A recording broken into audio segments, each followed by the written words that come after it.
2007-এ একটা মানুষ আসলো সমস্ত প্রেসের সামনে, সমস্ত মিডিয়ার সামনে এটা অ্যানাউন্স করে দিল যে 2008-এর যে অলিম্পিক হবে, বেজিং অলিম্পিক, সেখানে আমি 36 বছর পুরানা রেকর্ড ভেঙে দেবো। 36 বছর আগে কি রেকর্ড ছিল?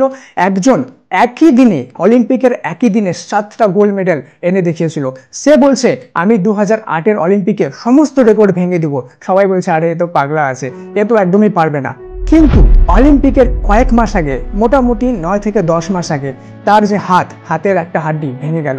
এবার ডক্টর বলছে যে তুমি 14 দিন ধরে আর একদম সুইমিং করতে পারবে না। কিন্তু তার জানা ছিল এটা যে একদিন যদি সুইমিং না করি তাহলে আমি 2 দিন পিছিয়ে যাব। তাই সে কিন্তু হার মানলো না। সে কি করলো? সে যে জিমের মধ্যে যে সাইকেলগুলো হয়, সেই সাইকেলগুলোতে প্রচুর পরিমাণে খাটনি করতে থাকলো, প্রচুর পরিমাণে, যাতে তার স্ট্যামিনা কম না হয়। এবার কিছুদিন পরে আসলো 2008-এর অলিম্পিক। 2008-এর অলিম্পিকে সে নামলো, সে দেখিয়ে দিল যে সে পারে। সে যেটা বলেছে সে সেটা করেছে। 2008 বেজিং অলিম্পিকে জন্ম হলো একজন নতুন মানুষের, তৈরি হলো একটা নতুন রেকর্ড। তার নাম হলো মাইকেল ফিলিপ।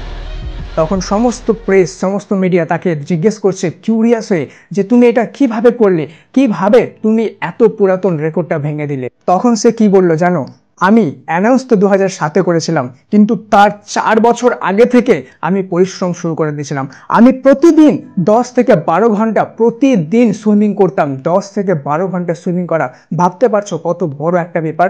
এবং সে এটাও বললো যে কন্টিনিউ 4 বছরের মধ্যে যে 25শে ডিসেম্বর আসে, যখন সমস্ত আমেরিকা, সমস্ত জনতা ক্রিসমাসের জন্য পার্টি করে, এনজয় করে, আমি সেই দিনও সুইমিং করতাম। মানে 4 বছর কন্টিনিউ 10 থেকে 12 ঘন্টা, একদিন 1 সেকেন্ডেরও ছুটি না, সে এই লেভেলের মেহনত করেছিল।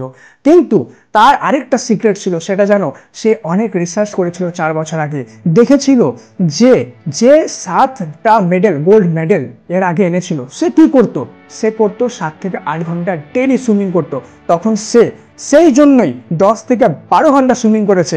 অর্থাৎ তুমি যদি কাউকে তার সাকসেসে হারাতে চাও, তাহলে প্রথমে তার পরিশ্রমে তাকে হারাতে শেখাও। তুমি যেদিন ডিসাইড করবে যে সামনের জনকে আমি সাকসেসে হারাবো, তুমি ওকে কোনোদিনও সাকসেস হারাতে পারবে না যতক্ষণ পর্যন্ত তুমি ওকে তার পরিশ্রমে হারিয়ে দিচ্ছ না। তুমি তার পরিশ্রমে যখনই তাকে হারিয়ে দিবে, তুমি তাকে তার সাকসেসে হারিয়ে দিবে। তুমি চাও যে তোমার টপার, তোমার স্কুলের যে টপার কম্পিটিটর আছে তাকে হারাবো, বা তুমি চাও যে তুমি পশ্চিমবঙ্গের 1 নম্বর রেজাল্ট করবে, তাহলে প্রথমে তুমি সেই লেভেলে পরিশ্রম করো, সেই লেভেলে পড়াশোনা করো, যে লেভেলে পড়াশোনা তারা করছে তার থেকে যেন তোমার পড়াশোনা 2 থেকে 3 ঘন্টা বেশি হয়। তারা যদি 10 ঘন্টা পড়ে, তুমি 12 ঘন্টা পড়ো, তাহলে তুমি হয়ে যাবে পশ্চিমবঙ্গের 1 নম্বর স্টুডেন্ট। মনে রাখবে, তারা কোনো এলিয়েন না, তারা অন্য কোনো প্রাণী, অন্য কোনো গ্রহ থেকে আসেনি, তারা তোমারই মতো একজন স্টুডেন্ট। তাদের আর তোমার মধ্যে শুধু একটাই ডিফারেন্স, সেটা হলো তারা যখন পরিশ্রম করে, তো পরিশ্রম করে অন্য ডিস্ট্রাকশন না। তাই সমস্ত ডিস্ট্রাকশন কাটে যাও।